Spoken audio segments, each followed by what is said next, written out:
Aangoo takkan barbaadu Oromoon qofti akka ajjeefamne Oromoon akka hidhamne Oromoon akka hin duune kana qofaaf dubbadha. Kana ammoo bilaashuma isinii dubbanna jechuudha. Isin wanni takkattiin gootan sheerii qofa yoo gootan sunuu waan guddaa. Koomantii bareeda yoo gootanii jabaadhu obboleessa kiyya. Waan Oromoo dubbachuu keetiif waan gaariirra jirtaa jajjabaadhu. Yoo jettaniin sanumatu waan gaarii.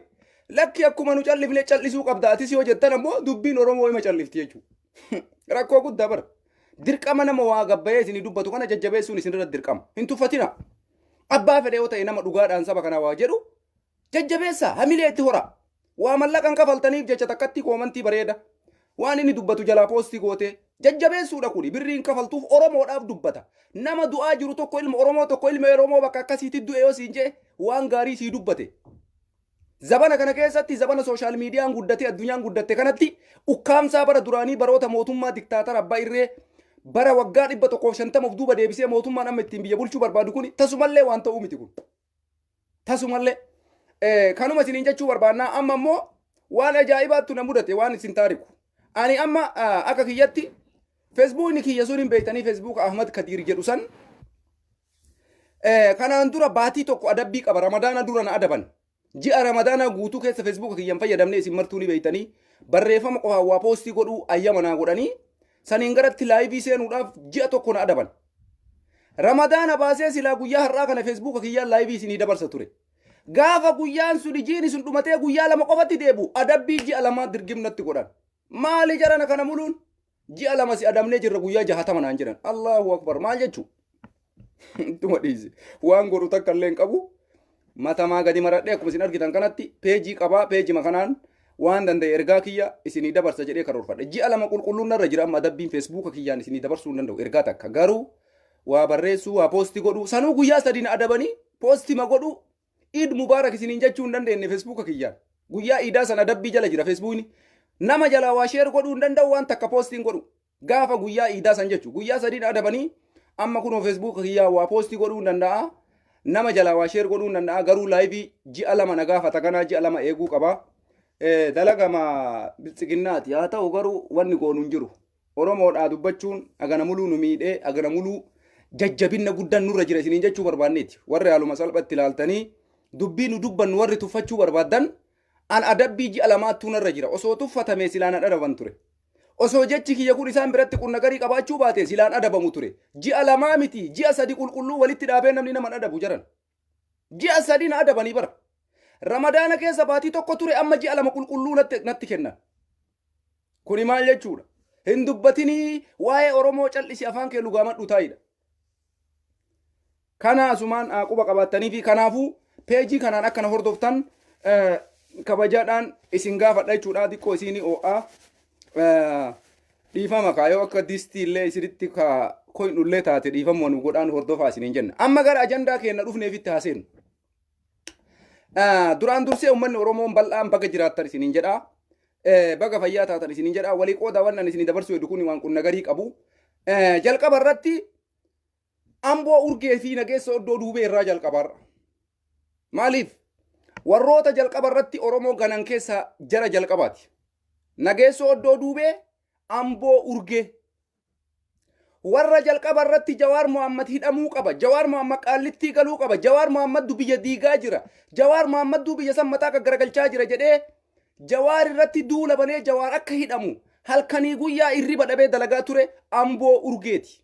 Tokkoffaarratti sadarkaa tokkorra akka argamu. Lammaffaan nageessa oddoo duubeeti. Sadaffaan Hangaasaa Ibraahimi. Jarri kunniin amma jara kana keessa Amboo urgee nageessa oddoo duubee bilchiginnaa waliin hin jirru jedhanii kanaan dura Amboo nageessa oddoo duubee miidiyaa OMN irratti dhufee guyyoo waarii waliin haasaa godhee ture. Deebisee Amboo urgee maayii kana maal jedhaa jira Jawaar Mohammad maal balleessee hidhame. Yakki Jawaar Mohammad maali? Maaluma rakkoon Jawaar ka hidhameef jedhee waa'ee Jawaar Mohammad dubbachuu jalqaba. Ani waan isin hidhaamu girrisaa. Guyyaa kaleessaa ubaraashungii yookaan badhaasaa Abdoo Qaadii Abbaa Jabal makiinaa badhaase girrisaan. Girrisaan Abdoo Qaadii Abbaa Jabal makiinaa badhaase. Maaliif badhaafame Abdoon makiinaa? Maal hojjetee makiinaa badhaafame nama jedhu jira Abdoo Qaadii. Nama si bira jiru, nama si waliin jiru, nama ollaa kee jiru ummata sanii bu'aa inni buuse ummata social media irra jiru addunyaa irra jiru kana osoo hin taane waan abdoon qaadii ummata oromootiif godhe anatu beeka girrisaa fi qeerroo fi qarree biyya Jarmaniitu beeka waan abdoon qaadii ummata oromootii dalagaa jiru nama ollaa kee jiru oromoodhaaf waan gaarii hojjataa jiraaf hojjataa hin jiru sihii ollaa isaa jirutu beeka malee Suud Arabiyaa teettee Dubaay teettee Qatar teettee Masrii teettee Suudaan teettee Itoophiyaa teettee Ameerikaa keessa teettee waan abdoon qaadii ummata oromootii godhe beekuu hin dandeessu wanti ati beektu takkattiin tama inni social media irratti as bahee waa'ee oromoo sitti dubbatu tana qofa beektaa jechuudha nuti warri abdoo qaadii waliin biyya Jarmanii keessa jiru badhaafni abdoo qaadii makiinaa takkattii miti osoo jaartii isaatii makiinaa takka bitanii daa'ima isaatii makiinaa takka bitanii makiinaa sadi walafoo badhaasanii itti diqqaata waa'ee biyya Jarmanii nagaafadha isin warri Masrii jirtan nama oromoo dalagu sintu beeka namni Ameerikaa jirtu nama dhugumaan dhukkubsatee oromoo dalagu situ beeka ani ka beeku social media qofarratti garuu dhugaan keessi isaatitti namni kun akkamii anaa fi situn beeku jechuudha amma fakkeenyaaf ijoollee Ameerikaa dinqisiifadhu keessa Abdurrazaaq yeroon geesseedha akka adda durummaatitti jalqaba irratti qulqulluudhaa oromoodhaaf quuqama sabaa qaba nama jabaa namni an jedhe ija tokkoffaadhaan Ameerikaa keessatti dinqisiifadhu Abdurrazaaq yookaan yeroon geesseedha nama san gaafa inni beekamee gara OMN dhufin duratti Facebook isaa namni jalaa sheerii godhaa ture anaa kana kaleessa jechuudha osoo Jawaar Muhammadin hidhamin dura yoo warra Ameerikaa keessaa eenyuun dinqisiifattaa eenyutu dhugumaan onnee isaa irraa oromoo jaalate jettee na gaafatte Abdurrazaaq yookaan yeroon geessee si filadhaan akka Ahmad Culullee Baaleetitti maaliifi kaleessa irraa beeka seenaa isaa gaafa muummee ministeera Abiyyi Ahmad irratti Ameerikaa keessatti ummanni gadi ba'ee Abiyyi ICC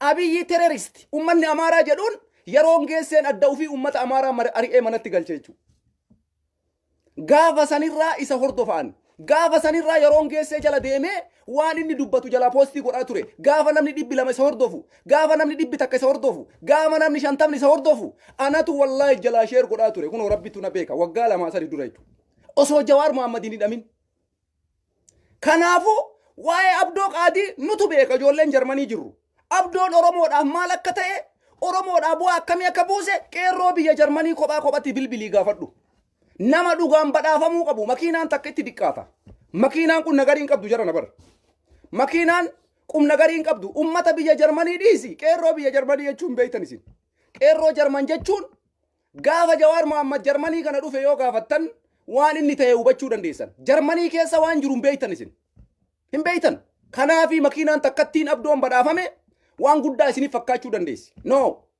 abdoon bakkeen nuti isaaf qabnu achi oli dhugaadhaan saba kanaaf quuqamee dalagaa isaa hidhee hujii ufii lafa kaayee halkanii guyyaa ummata kanaaf dhama'aa nama tureedha isinii galee nama ummata oromootiif jecha halkanii guyyaa gaafa ijoolleen teenna alaabaa biyya Jarmanii keessatti alaabaa Itoophiyaa imbaasii dhayxee Berliinitti alaabaa san gadi buuftu dhaqee rakkoo san furmaata ka itti godhe abdoo qaadiiti hin beektan isin waa'ee abdoo keessa hin galina waan beektan qofa dubbadhaa waan inni oromoo dalage oromootu beeka oromoon nama isaa bu'aan buufne hin badhaasu isinii galeemi kanaafu waa'ee abdoo qaadii isinis akkuma beektan qabsaa'ee oromootiin beektan social media irratti nuti ammoo warri isa waliin jiru dhugatti akkinni saba kanaaf halkanii guyyaa dhama'ee mee fakkeenya hiriira biyya Jarmanii geggeeffame keessatti argaa jirtan bakka maratti guyyaa takka abdoo hiriira keessaa dhabamu argitanii qorra keessa bulee qorraan jedhu niitii ufii dhiisee bosona bulaa ture bara ilmaan oromoo waliin akka dargaggeessaatti tachi ciisaa ture maaliif saba kanaafi jaalala oromummaa qabuufi onnee isaattuu oromoo qulqulluudha kanaafi oromoon isa badhaase badhaafni makiinaa takka waan guddaa miti isiniin jechuu kenna namni yoo barbaade ummanni sanii olis ima namaa godha qeerroon immoo badhaasa kanaa mika kana olii badhaasuu danda'a rakkoo nama badhaasaa miti badhaasa makiinaa miti yoo tilifoona namni si badhaase silkii kana jechuudha tilifoona takkatti tana yoo namni si badhaase tilifoona kana maaliif na badhaasanii beeku sirra jiraata adaali ummata kana biratti jaalalan qaba ummanni kun bakkee naaf hin qaba waan jedhu beeku sirra jiraata amma badhaafni abdoo guddachuu diqqachuu miti dubbiin kun nagarii qabaatee abdoon oromoo biratti badhaafamuun adda durummaadhaan akka inni jabaatee ummata kanaaf waan duraanii caalaa tattaaffii godhu isa godha jechuudha kanaaf wal tuffachuun hin barbaachisu jaran wal tuffachuun aadaa godhachuudhaan qabnu abdoon sanumattuu nama tuffatamuu miti nama uqatii qabu nama beekumsas qabu nama biyya kana keessatti illee Oromoo qarqaaruudhaan ummata keenya baqataa bira dhaabachuu fi akkasuma waa'ee Oromoo irratti adda durummaadhaan sochoosu isa tokko jedhame ummanni itti amanee kana isaa godhe kennaan isaa kenname dhibbaan dhibbatti fudhatama qabaa jechuu barbaadeeti. Walumaa galatti warri waa'ee isaan beeyne numaadhii isaa isiniin jechuu kenna. Nutu beeka waa'ee Abdoo. Isintu beeka nama ollaa keessan jiru. Akkasin madaalaa dubbii jiran. Sooshaal miidiyaa irratti na beeytan. Garuu an Oromoodhaaf akkamitti ta'a warra na waliin jirutu keessa kiyya beeka jechuudha.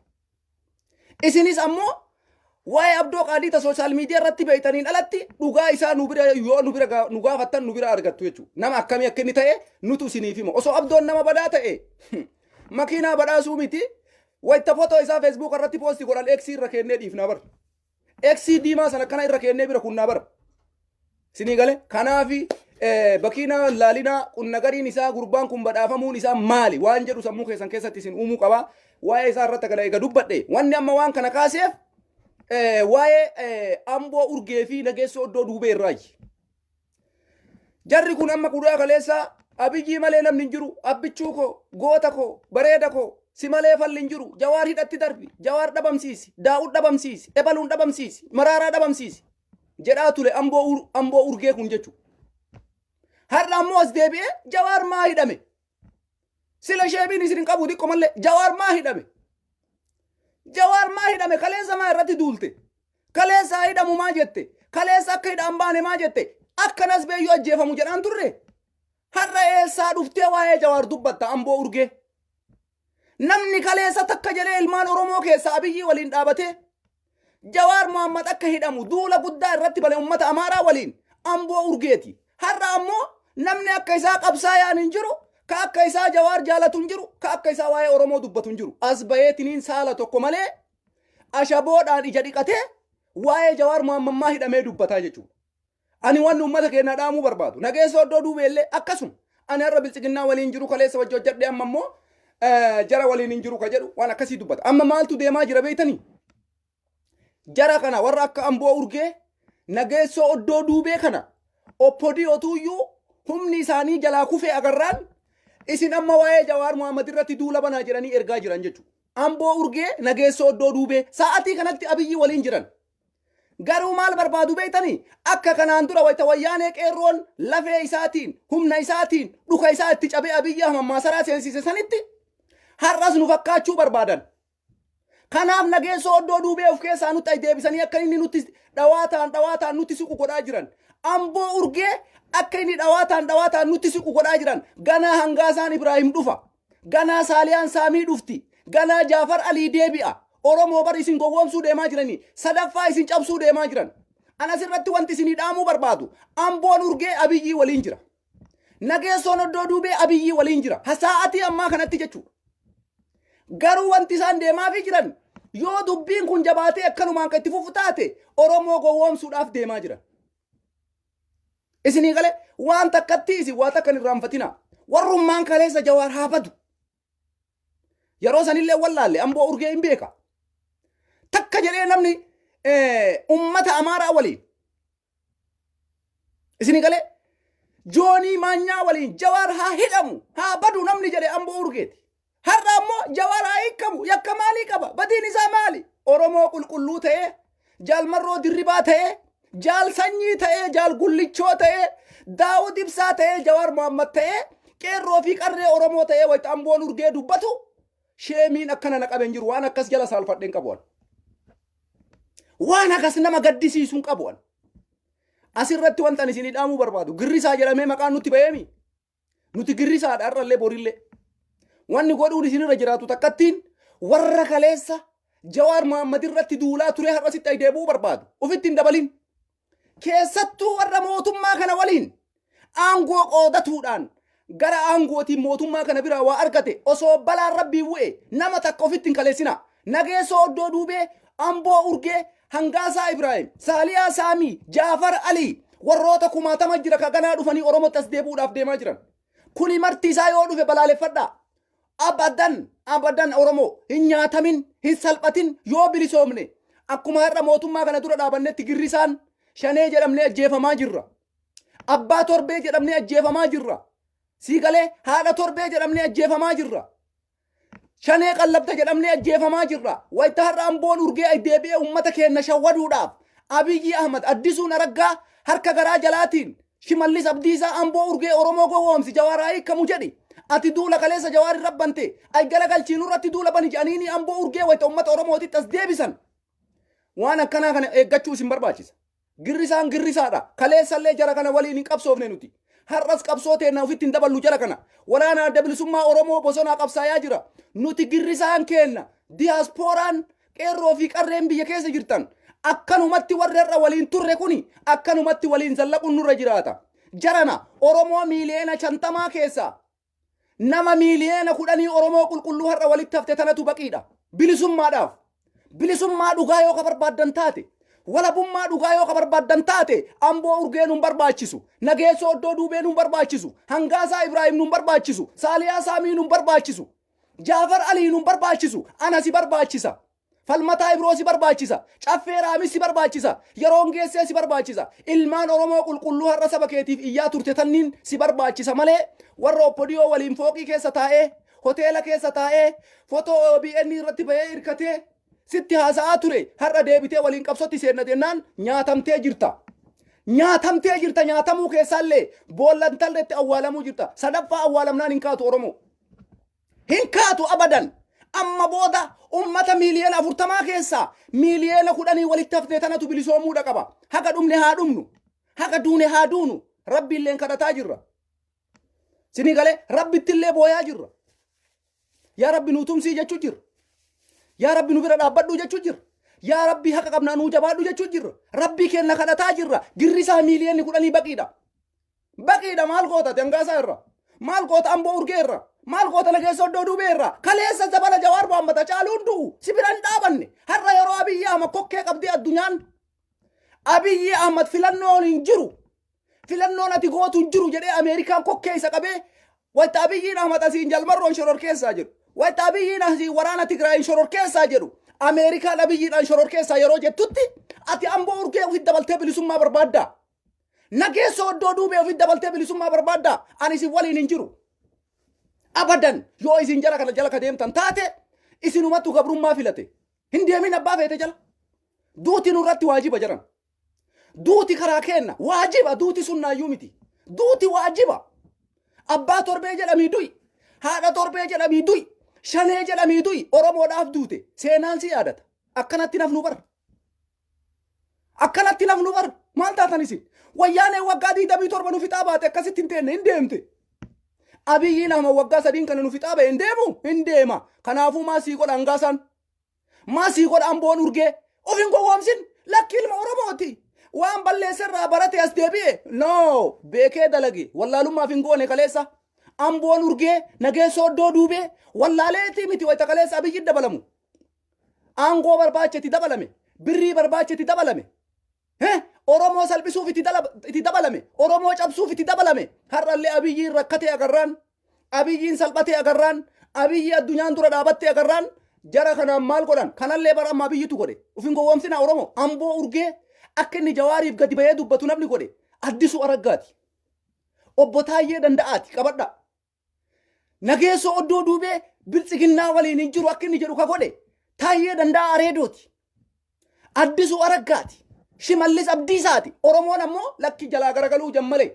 diyaaspooraan kaleessa Abiyyi jala fiige jalaa garagaluu jammale no jalaa garan qalan beekaniitiin oromoon kun akkam jira oromoon kun akkuma kanaan duraa gowwoomsuu dandeenya waan jedhu tokko qopheeffataa jiran oromoo hin gowwoomta ammallee deebitee gowwoomfamta ammallee deebitee salphatta ammallee deebitee diqqaatta wallaahi billaahi an dhugaa isinitti hima yoo bilisummaa barbaaddan girrisaa har'a waggaa 3 kana keessatti maqaan nuun hin jedhamin jira wanti nutti hin baafamin jira imimmaan nun booyin jira boonnee fotoo kenna Facebook irra gara galabbatanii warra booyichaa nuun jedhanii bar warra imimmaanii nuun jedhanii bar imimmaan malee maal beeytan nuun jedhanii bar booyuu malee maal beeytan nuun jedhaa ture bar amboon urgee nageessoon iddoo duubee saaliyaan saamii hangaasaan Ibraahim warra imimmaanii nuun jedhaan turre nuti oromummaan nu boochisa jaalala goota kanaaf qabuun na boochisa jaalala hayyuu kanaaf qabuun na boochisa an namni yoo du'e hin booyu garuu jaalalli jawaarii qabu na bochisa. Jaalalli Oromoodhaaf qabu na bochisa. Jaalalli Hacaaluu Hundeessaatiif qabu na bochisa. Maaliif hin boonne? Maa hin boonne maa hin booya gadi naqee imimmaan. Hin booya. Imimmaan gadi naqee booya jawaariidhaaf. Wayita isin har'a warra kaleessa jawaar du'uu qaba jedhee irratti murteessaa ba'e. Addeebi'anii har'a nu cabsuudhaaf, nu salphisuudhaaf, nu diqqeessuudhaaf Oromoon akka nama hin taane gizee mara gufuu nu keessa jirtu nutti as dabaluudhaaf deeman hin fudhatin. Jarana Abiyyiin kana caala wanni nu godhu hin jiru. Abiyyiin kana olitti wanni nu godhu hin jiru. Guyyaa kaleessa moodeen gaddaa iidarratti sheekolee nama 29 du'aayii Jawaar Mahammadii gootan Rabbi Jawaarii ni dhaabaasu jettanii du'aayii gootan jedhanii mana hidhaatti ol guuran. Abiyyiin kana caala wanni nu godhu hin jiru. Kararratti baanee karaa dhagaa cufuu dhiisi. Giriira gadi baanee sagalee Jawaar Mahammadii ta'uu dhiisi. Mana keessatti wayita Rabbii keetii harkatti ol qabattee yaa Rabbi Jawaar Mahammadii dhaabaasi jettu. Poolisiin Abiyyi Ahmad yoo si arge. Poolisiin Abiyyi Ahmad yoo si arge. Gurra lamaan si qabee maaliif Jawaar Mahammadii du'aayii kadhatta? Maaliif Baqqalaa Garbaatii du'aayii kadhatta? Maaliif Hamzaa Booranaatii du'aayii qabatta jedhanii gurra kee kana si micciiraa? Asii osi dhiitaa abbaa torbee qabne jedhaa boksiidhaan garaa keessa si dhayaa shanee qabne jedhaa asiin garaa keessa si dhayaa shanee qabne jedhaa fuudhaniitiniin mana hidhaatti si darban yookaan ammoo akkuma Saamu'eel addabaabayii irratti abbaa torbeeti jedhi haadha torbeeti jedhi narraa jiilaa jedhi akkas godhe jedhi gadi bayii ummata koottaa jedhanii addabaabayii duratti si ajjeesan. Wanni kana caalaa Abiyyiin nu godhu maaltu jira? Kana olitti wanni dhufu jira jettanii yaaddanii tasumallee. Osoo inni yaade Rabbiin ayyamu. Osoo Abiyyiin Ahmad godhuu yaade Rabbiin dachiif samii uume isan ayyamu amma booda. Rabbiin isallee uumee fayyaa isaa kennee akka inni xaqlaay ministeerii biyya tarii ta'uu isa godhe ayyama isaan kennu. Kana caalaa uummanni keenya miidhamu. Kana caalaa uummanni biyya sanii miidhamu. Kana caalaa Oromoon salphachuu ayyama Rabbi biraallee qabu. Uummanni Oromoollee kana caalaa ayyamuu qabdan. Kana caalaa obsi daangaa taree jira. Wayita sheekolee keessan isin keessaa fudhanii hidhan. Wayita dargaggeessa keessi foossaa fudhanii ajjeesan. Biyyi biyya badhaadhinaati. Ummanni badhaadhina jaalate. Ummanni badhaadhinatti ammane. Ummanni badhaadhinaaf maraate. Ummanni badhaadhina jaalate. Xayyeef ummanni badhaadhina jaalate. Namuma harka Rabbii ol qabee yaa Rabbii Jawaar Mahammadii dhaabaasi jedhumaa hiitan. Eega ummanni isin jaalate. Ummanni isin jaalate. Nama yaa Rabbii hayyoota Oromoo hidhaa baasi. Jedhee du'aayii kadhatumaa hiitan ummanni isin jaalate ummanni kumaatamaan gabbayee bilchiginnaa filataa jira. Xayyib ummanni kumaatamaan gadi bayee isin filachuu deemu nama miiliyeena 120 Itoophiyaa keessa jiru keessa miiliyeena 36 filannoodhaaf galmaa'e. Eessa jira miiliyeenni 90? Eessa jira ummanni miiliyeena 90? Kana isin jaalachuun osoo isin jaalate ummanni filannoodhaaf dirqama hin barbaachisu. Filannoodhaaf qawwee hin barbaachisu. Filannoodhaaf giddii hin barbaachisu. Horofaa hin argatu ture. Galmaayuudhaaf dhufee kaardii filannoo fudhachuudhaaf osoo jaalalli mootummaa kanaaf ummanni Itoophiyaa qabaate silaa yeroon itti kaardii namaa kennan ummata Itoophiyaatiif hin ga'u. Yeroo kaardii itti fudhatu horofaan hin argamu. Carraa hin argatu ture silaa ummanni Itoophiyaa har'a ummata miiliyeena 120 keessaa ummata miiliyeena 36tu galmaa'e jechuun saba Amaaraa guutuun hin galmoofne jechuudha bar. Ummanni sabni Amaaraa qofti hin galmoofne jechuudha bar. Sabni Amaaraa qofti Itoophiyaa keessatti ummata miiliyeena meeqa? Miiliyeena 20 gadi miti. Miiliyeena 30 akkasi. Ummanni Oromoo miiliyeena meeqa? Hisaaban qabu. Jaalala keessan ka qabu ummanni maa gadi bayee isin hin filatin. Maa gadi bayee kaardii keessan hin fudhatin. Kuni marti soba ta'e. Propagaandaa ta'e. Kanarraa kaasanii filannoon torbee lama boodatti dabree jechuudha. Guyyaa filannoo itti godhuudhaaf qopheessanirraa kaasanii filannoo siisanii jechuudha. Namichi Ameerikaan amma muuddee Afrikaa irratti Masrii waliin dhaqee marii godhe. Suudaanii waliin dhaqee marii godhe. Eertiraa waliin dhaqee marii godhe. Itoophiyaa waliin dhaqee marii godhe. Abiyyi dubbii itti jabeesse. Carraa isa dhumaa itti himee biraa deebi'e. Filannoo godhuu hin dandeessu jedheen. Isiyaas Afwerqii waraana kee Tigraay keessaa hatattamaan baasi jedheen. Waraanni liyyuu hayliin Amaaraa Tigraay keessaa hatattamaan bahuu qaba jedhe. Abiyyi Ahmadarra Ameerikaan ashabbaariidha jedhaanii jirti.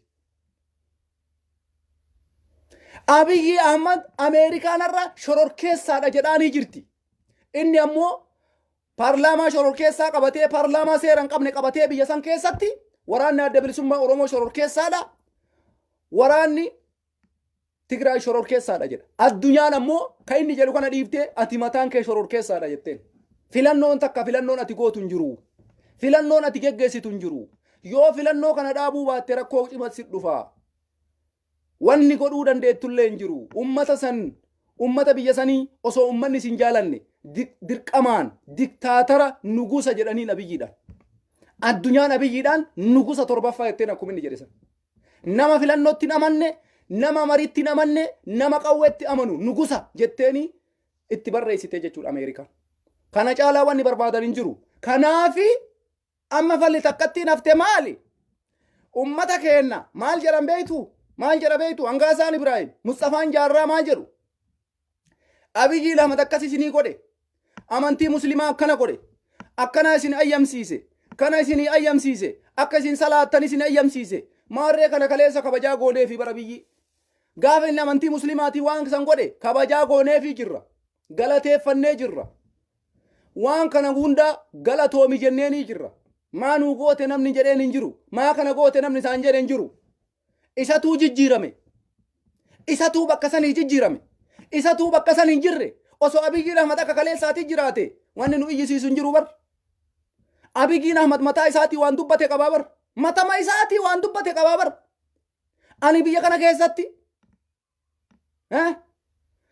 miidiyaa kaawwan cufee miidiyaa hunda ukkaamsee yoo miidiyaa kiyya qofa waan fi barbaadu qofa ka dabarsu taate ani shororkeessaadhaan shabbaariidha jedhe Abiyyi Ahmad paarlaamaa biyyattii Itoophiyaa irra taa'ee gaafa dhiifama gaafatu. Har'amee miidiyaa kamtu Itoophiyaa keessatti dabarsaa jira.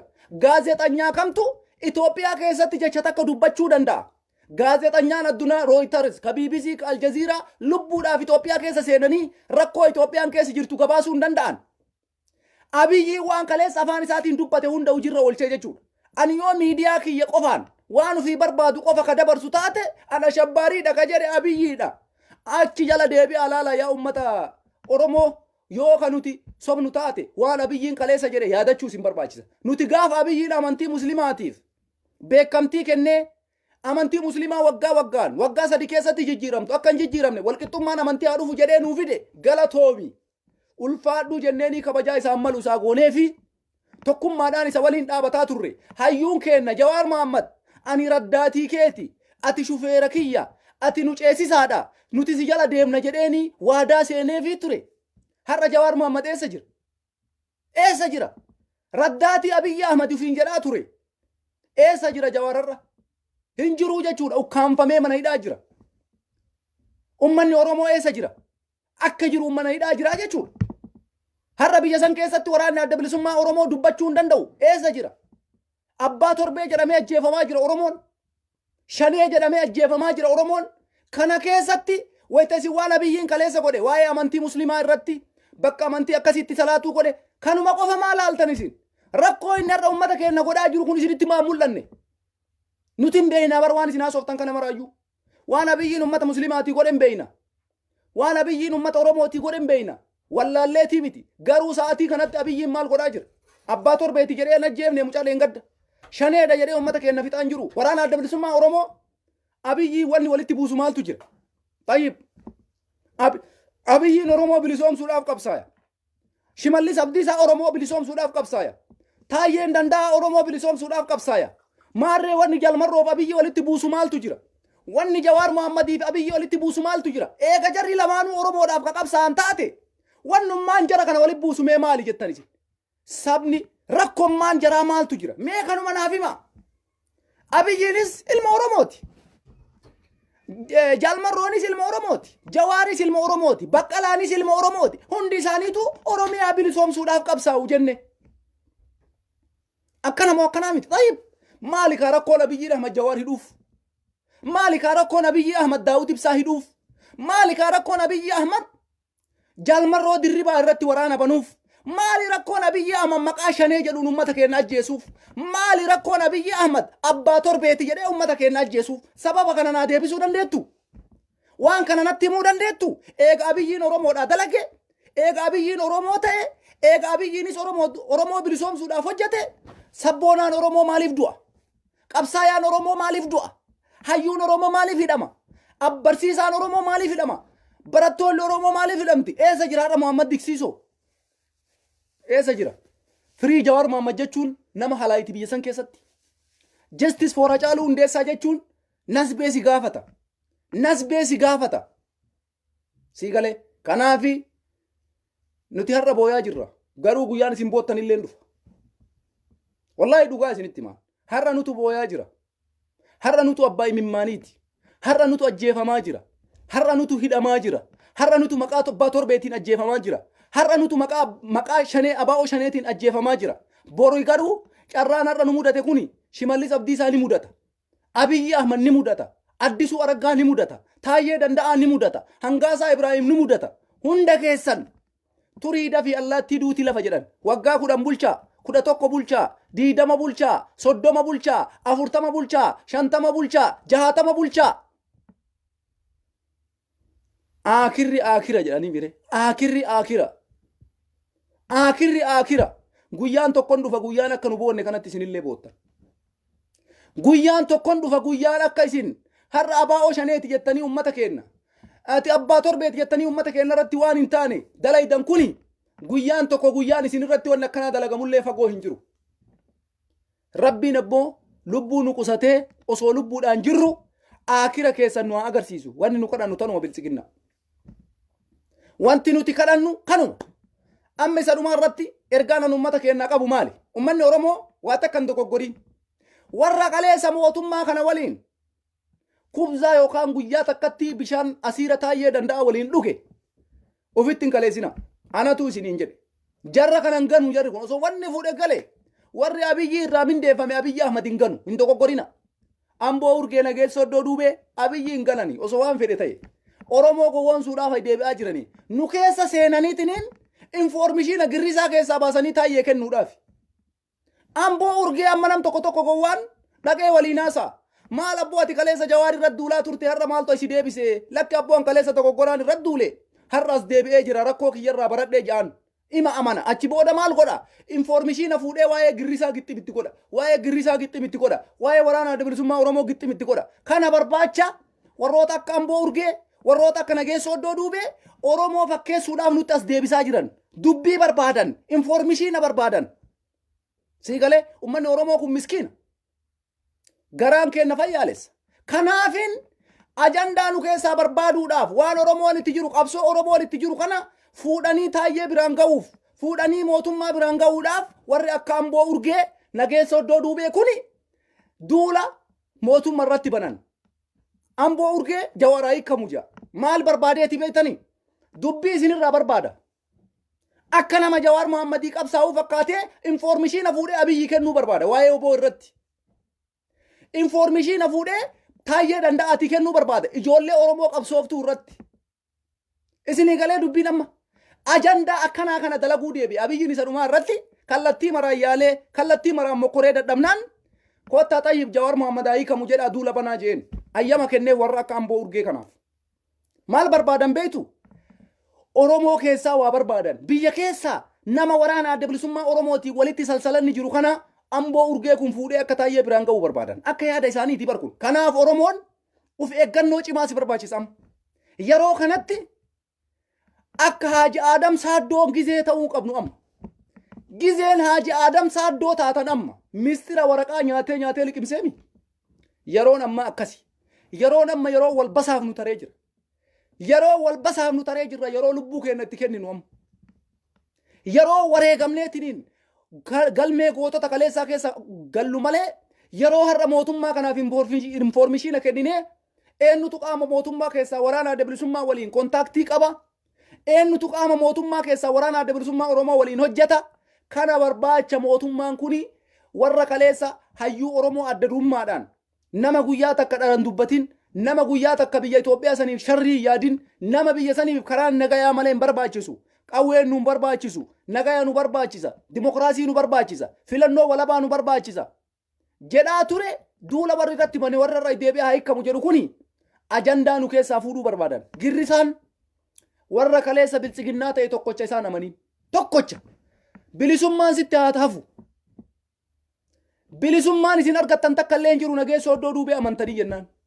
bilisummaan isin argattan takkan jiru Amboo urgee amantanii jennaan. Bilisummaan isin argattan takkan jiru Hangaasaan Ibraahim illee as deebi'aa jira. Ufii isaati osoo hin taane mootummaatu akkas gochuu jira. Saaliyaan Saamii as deebi'uudhaaf deemti. Dammaqaan Haggaasaa as deebi'uudhaaf deema. Biraanuu Leenjisoo as deebi'uudhaaf deema. Sinii galee hundi isaanii warroonni akka Jaafar Ali as deebi'anii Jawaar Muhammad maal balleessee hidhame jechuudhaaf deemu. Kana maaltu godhuu deema Abiyyi Ahmadi. Maaliif informeeshina nu keessaa fuudhuu barbaadan? Isin yaadadhiitii miti Oromooti of hin gowwoomsinaa jiran. Wallaahi laziim osoo wanni fedhe galee nageessoon iddoo duubee Abiyyiin ganu. Amboon urgee Abiyyiin ganu. Amanaa kana fudhadhaa liqimsa. Informeeshina barbaaduu deeman informeeshina beeytanii. Nama mootummaa keessa taa'ee waraana adda bilisummaa Oromoo waliin ijjatu jira. Mootummaan kana barbaacha warra kaleessa Jawaar Muhammad du'uu qaba, baduu qaba, dhabamuu qaba jedhee irratti duule har'aas deebisee Jawaar bahuu qaba jedhaa jechuuniin kun maal agarsiisa?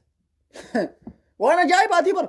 Ganaa taayeen danda'aa dhufe akkas jedha. Ajandaa fuudhuudhaaf. Dubbii nu keessaa fuudhuudhaaf malee Oromoo si bilisoomsuufi miti. Bilisummaa yoo barbaadde warra hagarqaatitti sii jecha ciche kana qabadhu. Walabummaa yoo barbaaddan warra Abiyyi Ahmad waliin nutti caffare tokkochallee nu barbaachisu. Tokkochallee ejjannoo kana qabaadhu Oromoon hundi. Ergaa kiyya kana walii dabarsa. Oromoon hundi ejjannoon kee kana ta'uudha qaba. Ejjannoo kiyya kana yoo qabaanne ni bilisoomna. Jarana waraana 100 waraana garaa waliin amanne waraana waliin amanne qabaachurra waraana 10 ka garaa walii amanu ka waliif wareegamu ka waliif du'u yoo qabaatte saniin injifattaa beeki. Ilalaali dubbiin ijoon bakka kana jirti. Waraana 10,000 ka garaa waliin amanne ka waliin amanne qabaachuu irra nama 10 waraana 10 nama 10 kanatu waraana 100 saniin injifata. Mistir isaanii tokkummaa qabu wal amanu nama 10 santu 10,000 injifata. Fakkeenya fudhadhaa waraanni adda bilisummaa Oromoo basaastuun qabu har'a injifataa jira. Abiyyiin Ahmad guyyaa 15 waraana adda bilisummaa Oromooti kenne. Maal godhe? Nama 2 ajjeesuu hin dandeenye. Namuma 2 kunoo mucaa miskiina manaa fuudhanii ajjeesan wanni isaan danda'an kana. Si galee kanaafuyyuu Amboon urgee nu barbaachisu, nageessoon iddoo duubee nu barbaachisu, Hangaasaan Ibraahim nu barbaachisu, Saaliyaa Saamii nu barbaachisu, Jaafar Ali nu barbaachisu, takkattiis hin barbaachisu. Bilisoomtus, gabroomtus warruma walii waggaa 3 kana Abiyyi dura dhaabanne kanas si caala.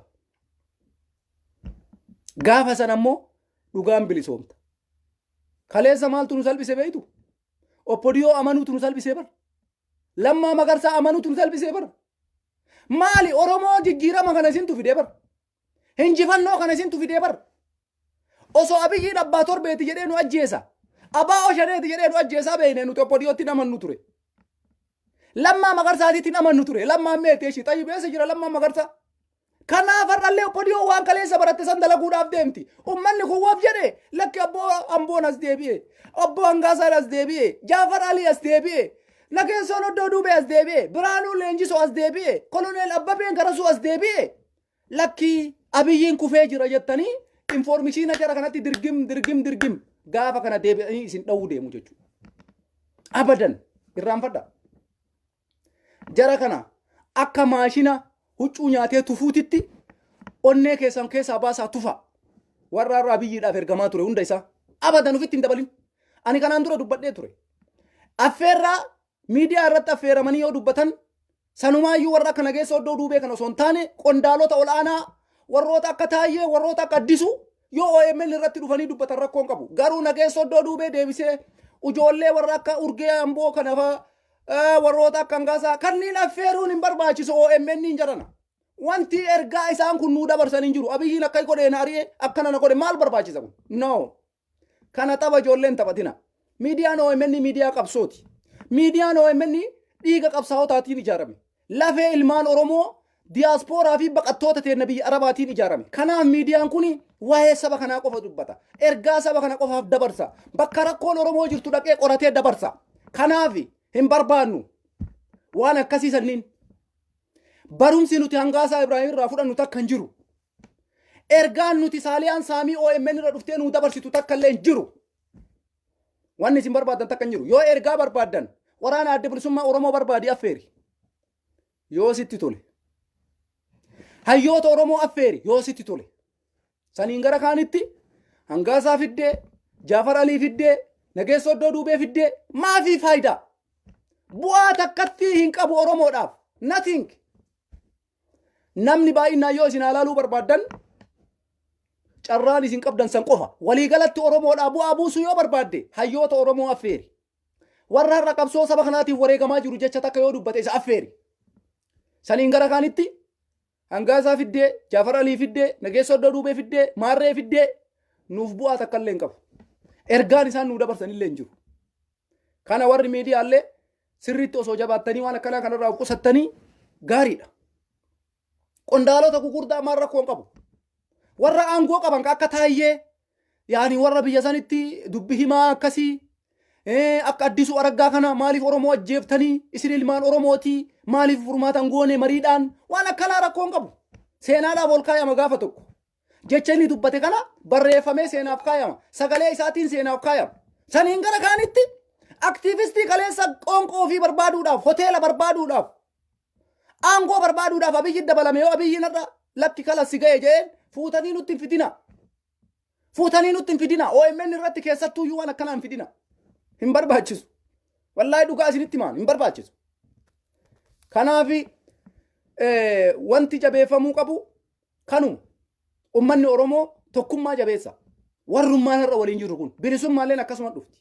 Abiyyiin ammoo gisee kanatti waan hin dandeenye yaalaa jira. Waan hin dandeenye yaalaa jira. Maal jechuu? Yeroo akkanatti addunyaan isa dura dhaabattu. Yeroo teknooloojiin guddate. Yeroo yoo Abiyyiin bakka kanaatti waan barbaade godhe gisee masanitti wanni sun qilleensarra oolu. Yeroo kanatti waan hin yaalamne yaaluu qaba sila. Silaa inni milkaa'uudhaaf maal gochuu qaba ture beeytanii Abiyyi Ahmad. Akkuma gaafa jalqabaa dhufe bara 2018 sanitti dimokiraasitti amanee Itoophiyaan diqqaaf guddatu luka takkaan isaa dhaabate. Diqqaaf guddaan luka takkaan Abiyyi Ahmadiif dhaabate. Abiyyiin Ahmad mataa isaa irraa kaasee ummanni sun kaleessa maaliif na jaalate jecha jedhu kana sammuu isaa keessatti gaafii ufitti uumuu qaba ture. Ummanni Itoophiyaa bara 2018 maaliif na jaalate? Oromoon maaf na jaalate? Amaarri maaf na jaalate? Guraageen maaf na jaalate? Silxeen maaf na jaalate? Ummanni addunyaa Awurooppaan maaf na jaalate? Gaanfi Afrikaa maaf na jaalate? Gaafii jedhu kana sammuu keessatti yoo uume qofa Abiyyiin Itoophiyaa ceesisuu kan danda'u. Maaliif kana isiniin jedhaa? Ummanni kaleessa Abiyyii wayita ba'ee diqqaa guddaan addunyaa biratti hisaaba Noobel Piraayizii badhaafamu takka wayita deemu san qawwee qabateetii miti. Miidiyaa uummataa uggureetii miti. Abbaa torbee jedhee Oromoo ajjeeseetii miti.